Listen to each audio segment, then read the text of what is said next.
Learn the most advanced recruiting techniques. Land the most desirable talent. Launch your company towards massive success. This is the Higher Power Radio Show with Rick Girard. Post and pray is certainly the most widely used method for hiring today. It yields mediocre results, and yet it is the go-to method for most companies, especially startups. Look, dating apps have evolved, so let's take a page from them and figure out some creative ways to attract talent. After all, your company's success or failure hinges on it. Today's quote, pleasure in the job puts perfection in the work. And that's our friend Aristotle. I'm Rick Girard, and welcome to the Higher Power Radio Show. Our mission is to provide proven tactical solutions to solve your company's toughest hiring challenges.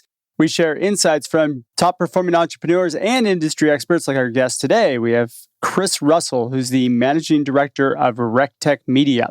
Chris is a digital recruiting expert. He began his career as a job board owner, where he first learned the craft of attracting talent online. He's also a former corporate recruiter with real-world experience in recruitment process and technology implementation. As a recruiting technology marketing consultant, he advises both employers and vendors on how to attract candidates to our clients. And he frequently blogs on the news site recruitingheadlines.com.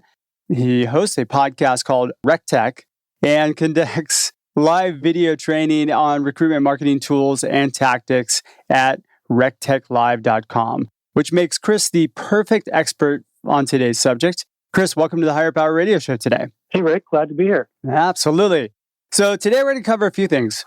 I'm battling a little bit of a flu bug that I had over last week. And so if you hear me get really quiet, Chris, you're going to have to carry me a little bit. So we're going to talk about why you should look at approaching your job postings differently. And so it's about job postings primarily today, and the best ways to market your opportunities and tools available to help you automate the process. How's that sound today, Chris? Sounds good. Let's go higher. All right, let's do it. So let's talk about the approach most companies take. I see the approach being people write wish lists or job descriptions, they post it on job boards, and then they farm the job boards, see whatever they get. No, that's how it works. Kind of a tried and true tradition in hiring, and that's why the job board exists. I think that if you're a small company, it's something you have to do because you don't have the resources to necessarily go out there and source candidates proactively on your own, which is how the big companies do it, Rick. But that should be something that should be prioritized as a small company. I mean, if you're a business leader, your life depends on it. Some time should be made for that. No, ideally, if you can go out there and find the talent on your own and do some proactive searching, that is the best way to basically go out and find the best person for the job traditionally.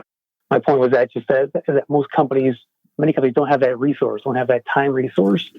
It's just one person showing, a bunch of recs, and they're just, pulling their hair out because they're so stretched so thin that they then rely on the job boards to kind of bring in candidates on their own. So it's it's a catch-22. You have to have the time in order to do the proactive sourcing if you're going to do that. Using a job board and getting a lot of candidates doesn't necessarily save you time. No, it can. You can be buried in mountains of resumes. I think that's a little less of an issue these days because the market's so tight. Companies can't find enough talent. So, in that respect, you have to basically go out there and market your jobs as much as possible. You do it, on your own. And a lot of these companies they just send you the resumes and they do kind of the marketing aspect of that. So, I think for many of those small companies, like I said, it's definitely something. It's part of their overall routine, and it's hard to get around overall because of the time limits that they have. Well, let's talk about the marketing piece that you just brought up, because a job description is, in fact, a marketing document. Yes.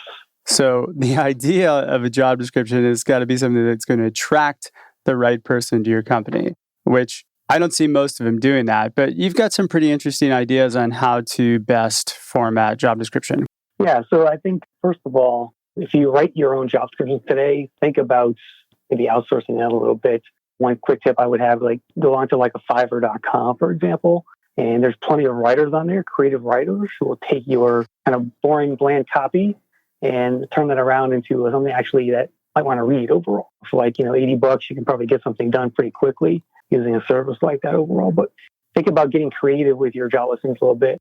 Video or images at the top of them are always a good thing to do, Rick. If you want to appeal that next generation, it's a visual web these days. So having a video of your company or an image up there at least will kind of help grab their attention as they're scanning on their phone or wherever they're looking at your posting overall. And shorter is better, right? According to LinkedIn, great stat they just published recently on their talent blog. Job descriptions that are 300 words or less gets 8.4% more applies. And I think that speaks to the fact that nobody wants to read on the web these days. I think that's because nobody wants to read your terrible job description. If I have to see another job description that says I need 4 years of this and 5 years of that, I'm going to jump off a bridge. It says here most spend just 14 seconds deciding whether or not to apply. So if you think about that, the resume aspect, I think the stat is like 6 or 7 seconds looking at a resume as a customer perspective. Well, there's a similar thing on the candidate side where they're going to spend, according to LinkedIn here, 14 seconds looking at your ad, deciding whether or not to apply. So you got to grab their attention right away, right? So it should be written more as a marketing document than an actual job description. Absolutely. I think don't put out a full job description, put out what's called a job ad, right? To separate the two. Extract the important pieces of the job description and then sell it to the candidate in a job ad that's much shorter, that's more visual, that really appeals to what the core of the job itself and your mission overall as a company overall. So that would be a better way to look at things. So separate the job description from the job ad itself and just post the job ad. So that 300-word ad, what does that contain? If you look at example, like I just did a quick video about a company called CyberSN. They're a cybersecurity staffing firm, and they have what I call lean job descriptions. I think they're a good example of this. And on their site, you can go to cybersn.com, I think it is. On their site, they have their jobs, and they have basically broken each job down to, let's say, 5 to 7 bullet points. And those bullet points come in the form of percentages. So it's like 80% you'll be doing this, and there's a sentence or two that describes that. And it breaks down the percentages from top to bottom. And at the bottom of that, it just says, here's the tools you'll be working with in terms of the technology and the software that you're going to be using. And that's it. So it breaks it down in percentage of time of what tasks you'll be doing on a daily basis? Yeah, your responsibilities. Yep. That's perfect. And yeah, some have like maybe 4 on there. Some have about maybe 8, I think, at the most. But it's a very compact job listing, and it's easily scannable. If you're looking at it on your phone, you can really just simply, in a few seconds, grasp what the job entails. And that's really what you want to get to, especially online when they're reading it overall. So I add on to that a little bit. I think that's perfect that you actually have it broken down, because that does give somebody an idea of what the work is going to be done. And most job descriptions don't even tell you what you're going to be working on. They just have a wish list of skills. That drives me nuts. I think it's silly that you just I think it's silly that you don't take the time to write a job description. A lot of people just copy and paste an old job description, and there we go. Mistake, yeah. That's a huge mistake. The other thing that I would encourage people to do is put performance metrics into the job description. If you want to attract people that are passive, tell them exactly what your expectations are going to be in the first 90 days. And you could probably do that in maybe adding a couple hundred more words. Did they break it down on the 300 short words? Those are passive and active job seekers, or just replies? They're not really able to differentiate between the two.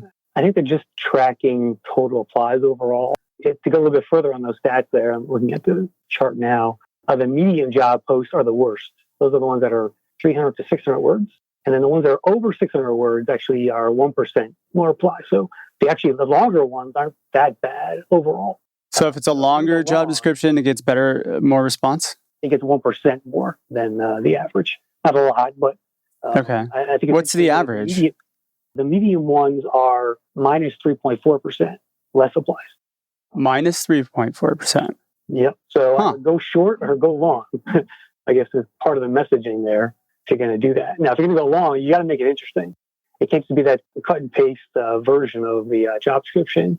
I think if you're going to go long, you should put in stuff in there about your employer value proposition, what makes you different, why you should come work there.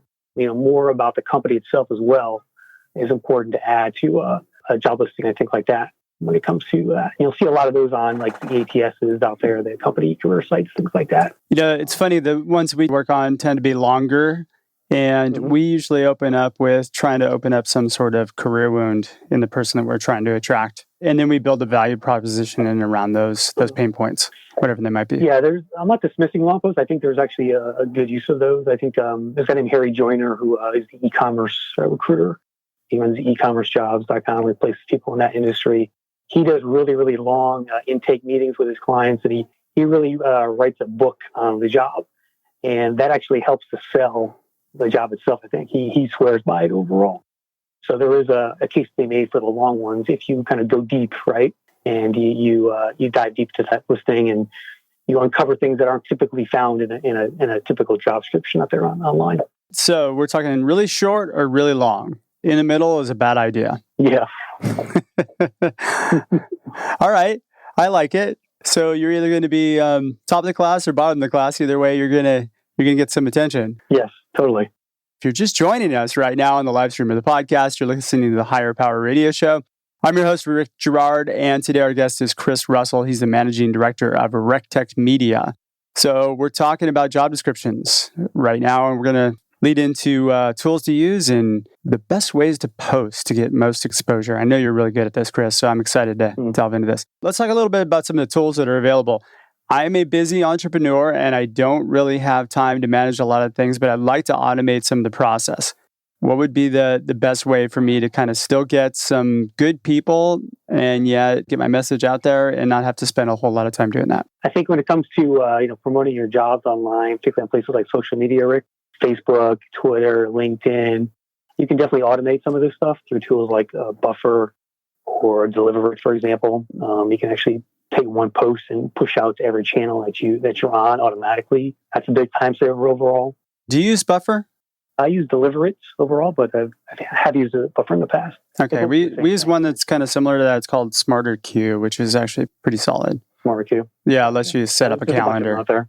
The nice part about it is you set it up, you put it in once, and then you have a calendar where it will keep posting things out. So you can automate that completely. Yeah, you can schedule things. You can deliver something called EverQueue, where it will take that same post and kind of repeat it at a certain cadence over time.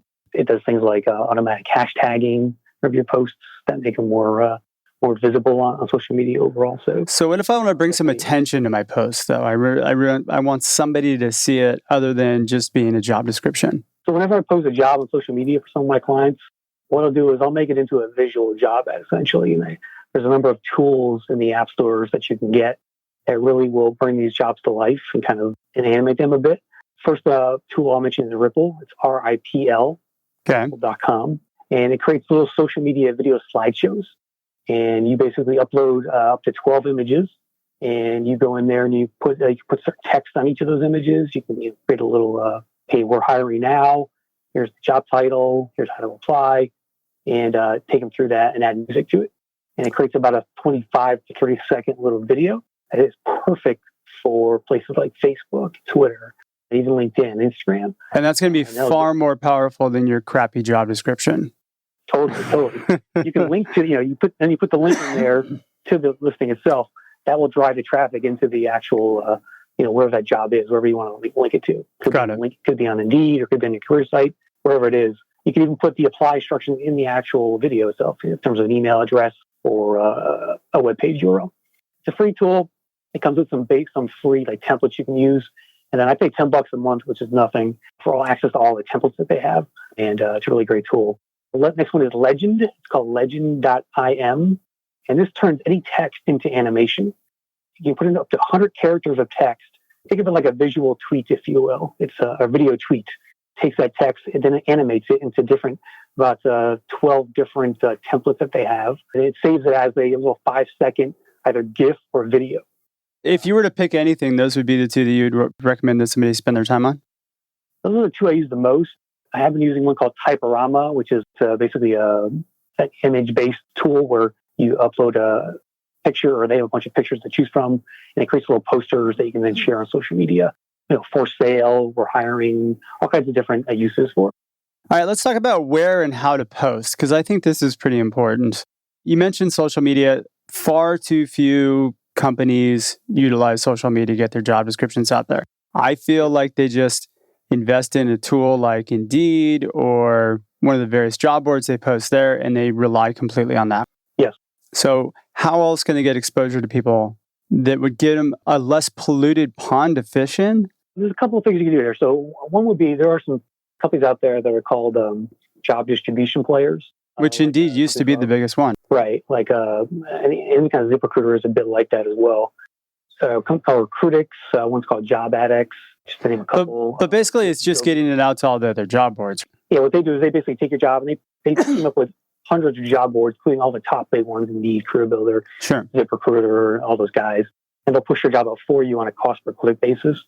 That's an efficient way of advertising one job to many audiences at once overall. What about LinkedIn? LinkedIn is a great tool as well. It's also listed as part of on some of these, these distribution outlets as well. Is it worth the investment? It depends on the job. I would go in there, post a job for a plumber, for example. If you're doing blue collar people, probably not the best place to post. Right. You definitely want to avoid that. Still see a lot of that on LinkedIn. The wrong types of jobs being shared there. That audience is not spending their day on LinkedIn overall. So you're better off going onto like a Facebook job board, which is free, and everybody who has a Facebook business page has access to that. If you have entry-level roles, blue collar, maybe lower-level healthcare roles, the customer service is very good for Facebook's job board itself, which is located in the marketplace. You can also find it at facebook.com/jobs. And when you post something on your business page, there'll be an option there for jobs. So you're really recommending taking kind of an omni-channel approach to hitting everything? Yeah, things like Google for Jobs is out there now, which is free as well. So definitely, you got to take advantage of all the free avenues, Google, Facebook, social media, that you can. Even like Indeed has free listings now for most companies. They're all touting kind of free avenues to get in the door there, and then they try and get you to sponsor your ads later on. So there's lots of free ways out there to drive traffic to your listings overall. How's something like AngelList? AngelList is great for tech stuff, startup stuff. You can find people on there as well in terms of kind of a profile database. Great tool as well. I worked with one of my clients on a project, and they had a couple they posted on AngelList, and I found that we didn't get bombarded by a lot of people, and the quality of people were pretty strong. Things like Google for Jobs has really good quality traffic itself. I'm seeing some stats from some employers where that even though they're not getting a ton of traffic at Google for Jobs, the quality of that traffic is applying more and getting hired more too at the companies. I still believe, and I'm still a huge proponent of working through your networks first and making sure that you get referrals. Referral-based hires are usually the strongest ones, so that should be where most of the time be spent, especially if you're a startup. Still the number one way for hiring out there in terms of the sources is referrals overall, so definitely agree there. So basically, we're being resourceful. Text, email, creative pictures, anything that would be helpful from that around? Yeah, I think when it comes to contacting talent out there, there's a kind of a creativity to that as well. One thing I used to do when I was a recruiter was if I saw a candidate I wanted to talk to, maybe on LinkedIn or some other platform that I found him on, I would basically I'd go into the conference room, write his name on the whiteboard, and I'd take a picture of myself pointing to his name and saying, hey, and I would send him that picture to get his attention. And it worked pretty well. That is super creative. Well done. I like that. All right, everybody can use that, right? Of course. What would be your key takeaways that you'd want somebody to leave this conversation with? So, experiment, be creative if you want to stand out. Your job postings, things like job postings as landing pages. You need to tell a story. You need to grab your attention. Again, write for the web, make it glanceable, quick content. Be personable when you're, contacting people overall. Get creative a little bit. Most importantly, Rick, just be human. The candidates want to know what we like working at your company. And so I think any business owner should just be willing to be authentic around that, be transparent, give them a peek inside the organization. Just be human overall. That's the most important thing to take away, I think. You say be human, and the funny thing is that nobody cares what you have to say until they know that you care. True. All right, we're just about out of time for today's show. Chris, thanks for your time investment today, and I want to welcome you to the Higher Power Radio community. Now, what would be the best way for members of our community to find out more about you or reach you? Find me on Twitter at Chris Russell and rectechmedia.com, RECTECH media.com. Perfect. All right, I want to thank our listening audience for tuning into this week's episode of Higher Power. A quick thanks to our team, our engineer, Paul Roberts, our producers, Andrea Ballin, Shanti Ryle, and Ayla Gerard. If you're listening to the podcast, please subscribe, review, and share. We need your feedback to up our game and bring more highly valuable content to you. Join the Higher Power Radio community at Higher, that's H-I-R-E, Power, P-O-W-E-R, radio, R-A-D-I-O.com. Or you can check us out on iTunes, iHeart, Stitcher, TuneIn, Spotify, and YouTube. Follow me on Twitter. I'm building my Twitter rankings at Rick_Girard.